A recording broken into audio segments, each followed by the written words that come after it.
प्यारे बच्चों, आज ईवीएस के टॉपिक भोजन का पार्ट 3 हम डिस्कस करने वाले हैं, जिसके अंतर्गत हम प्रीवियस ईयर क्वेश्चंस को डिस्कस करेंगे जो कि हमारे एग्ज़ाम पॉइंट ऑफ व्यू से बहुत ही महत्वपूर्ण हैं। आने वाली परीक्षाएं यूपी टेट और केवीएस पीआरटी के लिए यह रामबाण साबित होंगी।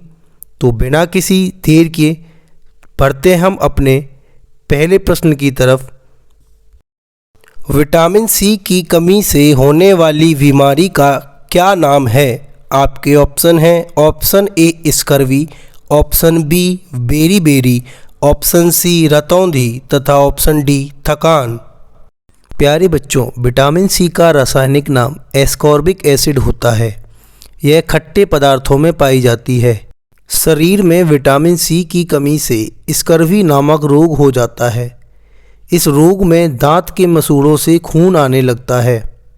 आंवला विटामिन सी का प्रमुख स्रोत है। इस प्रकार इस प्रश्न का सही उत्तर ऑप्शन ए स्कर्वी होगा। आइए बढ़ते हैं अगले प्रश्न की तरफ। वायरस संक्रमण से होने वाला रोग है। आपके ऑप्शन हैं option A typhoid, option B cholera, option C जुकाम तथा ऑप्शन डी मलेरिया।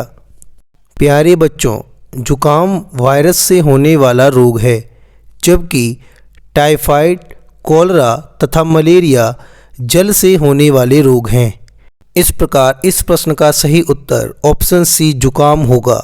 आइए बढ़ते हैं अगले प्रश्न की तरफ। समुद्री शैवाल किसका महत्वपूर्ण स्रोत है? आपके ऑप्शन हैं option A chlorine, option B bromine, option C iodine तथा ऑप्शन डी लोहा। प्यारे बच्चों, समुद्री शैवाल आयोडीन का प्रमुख स्रोत माना जाता है। इसकी कमी से ग्वाइटर रोग हो जाता है, जिसमें थायराइड ग्रंथि में सूजन आ जाती है। ग्वाइटर रोग को घेंगा रोग के नाम से भी जाना जाता है।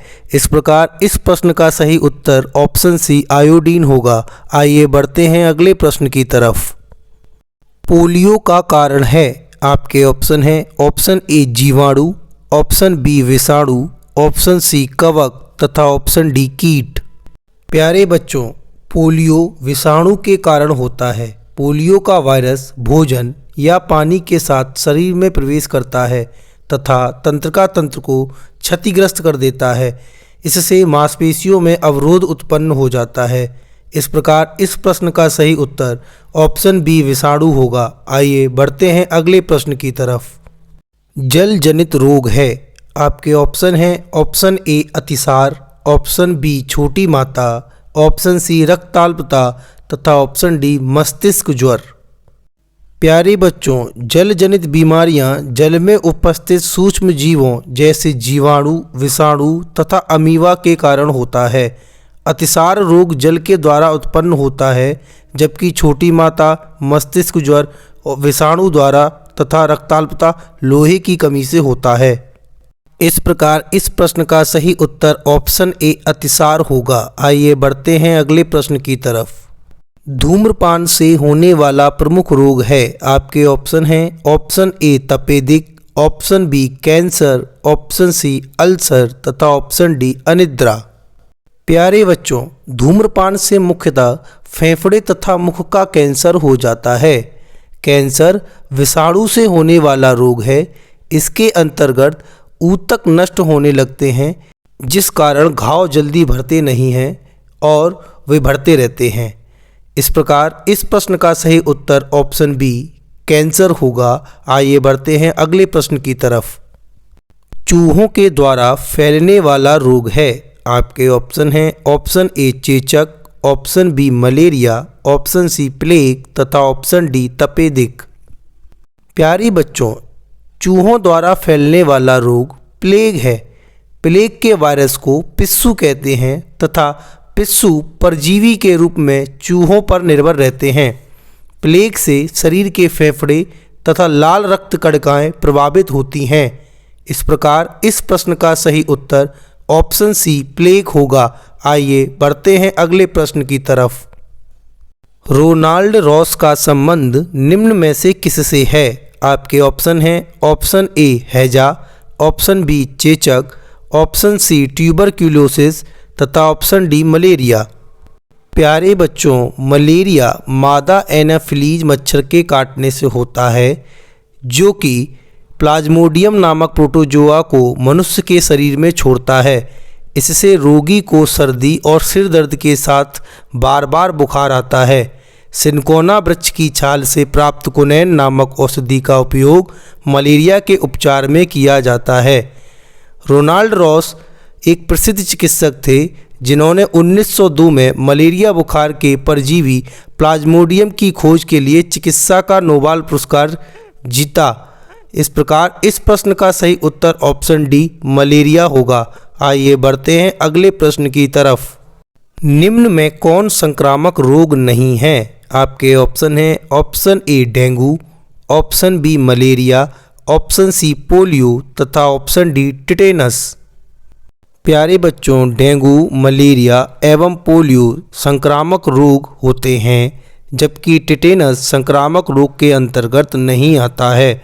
टिटेनस रोग में कंकाल पेशियों को नियंत्रित करने वाली तंत्रिका कोशिकाएं प्रभावित होती हैं। यह बैक्टीरियम क्लोस्ट्रीडियम नामक बैक्टीरिया से होता है। टिटेनस का अन्य नाम धनुष टंकार भी है। इस प्रकार इस प्रश्न का सही उत्तर ऑप्शन डी टिटेनस होगा। आइए बढ़ते हैं अगले प्रश्न की तरफ। डेंगू रोग का वाहक है। आपके ऑप्शन हैं ऑप्शन ए एडीज मच्छर, ऑप्शन बी क्यूलेक्स मच्छर, ऑप्शन सी घरेलू मक्खी तथा ऑप्शन डी एनोफिलीज मच्छर। प्यारे बच्चों, डेंगू रोग एडीज मादा मच्छर के काटने से होता है। एडीज मच्छर को टाइगर मच्छर भी कहते हैं। डेंगू एक विषाणु जनित रोग है। इस प्रकार इस प्रश्न का सही उत्तर ऑप्शन ए एडीज मच्छर होगा। आइए बढ़ते हैं अगले प्रश्न की तरफ। छोटी माता एवं रेबीज रोग का कारण होता है। आपके ऑप्शन हैं option A virus, option B protozoa, option C bacteria तथा ऑप्शन डी निमेटोड। प्यारे बच्चों, छोटी माता एड्स एवं रेबीज रोग विषाणु के कारण होते हैं, जबकि आंत्रशोथ, पेचिस आदि प्रोटोजोआ के कारण और टाइफाइड बैक्टीरिया के कारण होता है। इस प्रकार इस प्रश्न का सही उत्तर ऑप्शन ए वायरस होगा। आइए बढ़ते हैं अगले प्रश्न की तरफ। हम भोजन करते हैं एवं पाचन होता है। इस पचित भोजन के उपयोगी पदार्थों का अवशोषण होता है। आपके ऑप्शन हैं ऑप्शन ए अमाशय की दीवार से, ऑप्शन बी छोटी आंत्र की दीवार से, ऑप्शन सी वृहद आंत की दीवार से तथा ऑप्शन डी यकृत में। प्यारे बच्चों, शरीर में पचे हुए भोजन के उपयोगी पदार्थों का अवशोषण छोटी आंत की दीवारों से होता है। इस प्रकार इस प्रश्न का सही उत्तर ऑप्शन बी होगा। आइए बढ़ते हैं अगले प्रश्न की तरफ। मलेरिया रोग किसके कारण से होता है? आपके ऑप्शन हैं option A plasmodium falciparum, option B entamoeba, option C retrovirus तथा ऑप्शन डी साल्मोनेला। प्यारे बच्चों, मलेरिया रोग प्लाज्मोडियम फाल्सीपेरम नामक प्रोटोजोआ के कारण फैलता है। इस प्रोटोजोआ का वाहक मादा एनीफ्लेज मच्छर होता है। इस प्रकार इस प्रश्न का सही उत्तर ऑप्शन ए प्लाज्मोडियम फाल्सीपेरम होगा। आइए बढ़ते हैं अगले प्रश्न की तरफ। कौन सी बीमारी दूषित जल पीने से फैलती है? आपके ऑप्शन हैं option A AIDS, option B typhoid, option C anaemia तथा ऑप्शन डी टिटेनस। प्यारे बच्चों, टाइफाइड रोग दूषित जल पीने से फैलता है। इसे आंत्र ज्वर भी कहा जाता है। यह रोग साल्मोनेला टाइफोसा नामक जीवाणु से होता है, जो दूषित जल में पाया जाता है। इस प्रकार इस प्रश्न का सही उत्तर ऑप्शन बी टाइफाइड होगा। आइए बढ़ते हैं अगले प्रश्न की तरफ। तंबाकू की आदत किससे होती है? आपके ऑप्शन हैं option A cocaine, option B caffeine, option C nicotine तथा ऑप्शन डी हिस्टेमीन। प्यारे बच्चों, तंबाकू के नियमित सेवन से उसमें उपस्थित निकोटीन के कारण तंबाकू खाने की आदत पड़ जाती है। इस प्रकार इस प्रश्न का सही उत्तर ऑप्शन सी निकोटीन होगा। आइए बढ़ते हैं अपने अगले प्रश्न की तरफ। पल्स पोलियो कार्यक्रम का उद्देश्य है। आपके ऑप्शन हैं ऑप्शन ए पोलियो का उपचार, ऑप्शन बी पोलियो से उत्पन्न लकवा को रोकना, ऑप्शन सी पोलियो का संपूर्ण उन्मूलन करना तथा ऑप्शन डी उपरोक्त सभी। प्यारे बच्चों, पल्स पोलियो कार्यक्रम का उद्देश्य पोलियो का संपूर्ण उन्मूलन करना था। इसकी शुरुआत वर्ष 1995-96 में की गई थी। इस प्रकार इस प्रश्न का सही उत्तर ऑप्शन सी पोलियो का संपूर्ण उन्मूलन करना होगा। आइए बढ़ते हैं अगले प्रश्न की तरफ। निम्नलिखित में से कौन सा अलग समूह से संबंधित है? आपके ऑप्शन हैं option A scurvy, option B rickets, option C रतौंधी तथा ऑप्शन डी रेबीज।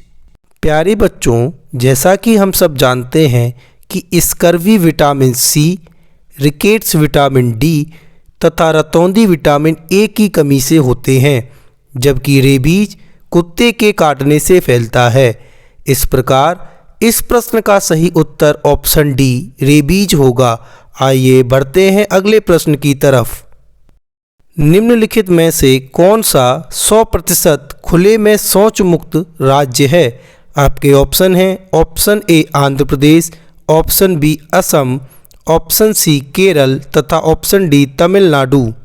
प्यारे बच्चों, भारत में सिक्किम, हिमाचल प्रदेश तथा केरल 100% खुले में शौच मुक्त राज्य हैं। इस प्रकार इस प्रश्न का सही उत्तर ऑप्शन सी केरल होगा। आइए बढ़ते हैं अगले प्रश्न की तरफ। निम्न में कौन सा कथन गलत है? आपके ऑप्शन हैं ऑप्शन ए क्विनीन, जो कि एक मलेरिया की औषधि है, सिनकोना नामक पौधे से प्राप्त होती है, ऑप्शन बी चावल वनस्पति तेल का अच्छा स्रोत है, ऑप्शन सी दालों में प्रोटीन प्रचुर मात्रा में पाया जाता है तथा ऑप्शन डी हरी सब्जियां विटामिन एवं खनिज लवणों का अच्छा स्रोत है। प्यारे बच्चों, चावल वनस्पति तेल का स्रोत नहीं है, बल्कि धान की भूसी वनस्पति तेल का अच्छा स्रोत है। इस प्रकार इस प्रश्न का सही उत्तर ऑप्शन बी चावल वनस्पति तेल का अच्छा स्रोत है होगा। आइए बढ़ते हैं अपने आखिरी प्रश्न की तरफ। दूध का पौष्टिकीकरण कैसे किया जाता है? आपके ऑप्शन हैं ऑप्शन ए 100 डिग्री सेल्सियस पर 15 मिनट तक या 90 डिग्री सेल्सियस पर 5 मिनट तक गर्म करके, ऑप्शन बी 100 डिग्री सेल्सियस पर 15 मिनट तक या 90 डिग्री सेल्सियस पर 32 मिनट तक गर्म करके, ऑप्शन सी 71 डिग्री सेल्सियस पर 15 मिनट तक या 62 डिग्री सेल्सियस पर 5 सेकंड तक गर्म करके, ऑप्शन डी 71 डिग्री सेल्सियस पर 15 सेकंड तक या 62 डिग्री सेल्सियस पर 32 मिनट तक गर्म करके। प्यारे बच्चों, दूध का पौष्टिकीकरण करने के लिए दूध को 71 डिग्री सेल्सियस पर 15 सेकंड तक या 62 डिग्री सेल्सियस पर 32 मिनट तक गर्म किया जाना चाहिए। इस प्रकार इस प्रश्न का सही उत्तर ऑप्शन डी होगा। चलिए बच्चों, आज के लिए इतना ही। मिलते हैं अगली वीडियो में। तब तक के लिए नमस्कार, आदाब, सत श्री अकाल।